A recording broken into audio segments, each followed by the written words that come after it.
morning, everyone. Today is Monday, January 10th. I'm Marv Eisen of Timeless Dollar.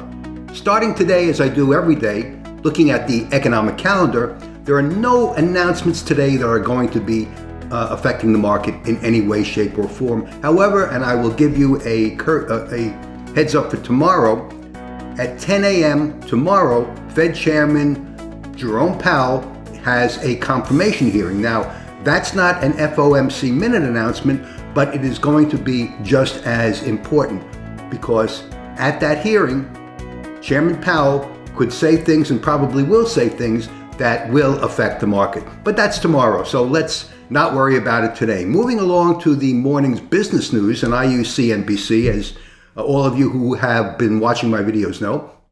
You can use whatever news source that you prefer. The morning candles flags are all in the red. The trend last week, as we all know, was to the downside. Now, the S&P was up over 20% last year.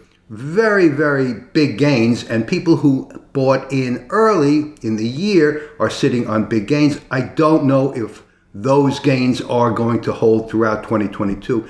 Certainly, the winds of change are blowing. There is something I want to call to your attention. There was a news story, and I don't see it today, but I saw it previously. There was a news story that the S&P is leading the NASDAQ. Now, typically NASDAQ drives the market. Tech stocks, NASDAQ, drives the market. And since the NASDAQ is not ahead of the S&P, there's some concern there, and it's really foretelling. The news this morning that is not really news, but it's something that we have to keep in mind. Goldman predicts the Fed will raise rate hikes 4 times this year, more than previously expected. Now, interest rate increases affect the market negatively, so bear that in mind. It's not going to happen today, but nevertheless, it's in the future. It is happening. We see it coming. Moving over to the E-mini. Now, this was the E-mini on Friday, where the market basically traded or gravitated toward Thursday's close, and that's this horizontal line right over here. And I have my trading zone, as I do every day. I calculate the trading zone based on Taylor's book method, plus a few other smoothing numbers that smooth the averages. And it's generally pretty accurate, and I send these calculations, these numbers out to my students enrolled in my E-mini trading course. I send them out to them each day.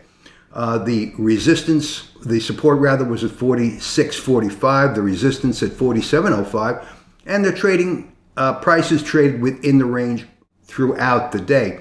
Nevertheless, prices didn't really go anywhere. They closed down a little bit from where they opened up on Friday. The trend is down. Now, looking at the big picture, this is the S&P daily chart, a daily candle, and we see that here was the end of 2021, and I believe this is window dressing for the investment firms to show their clients of their big gains. I don't think this is real. I don't think this is real. I think that the trend is down. Could be wrong. Usually goes up, down, but I think that will happen, but I think it will be down a little more than up. So overall, I believe the trend is down. Listen, I don't have a crystal ball to tell me where prices are going to go today.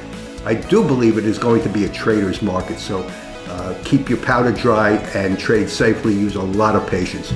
Anyway, this is Marv Eisen for Timeless Dollar. Thanks for watching my video this morning, and I'll see you the next time around. Have a great day.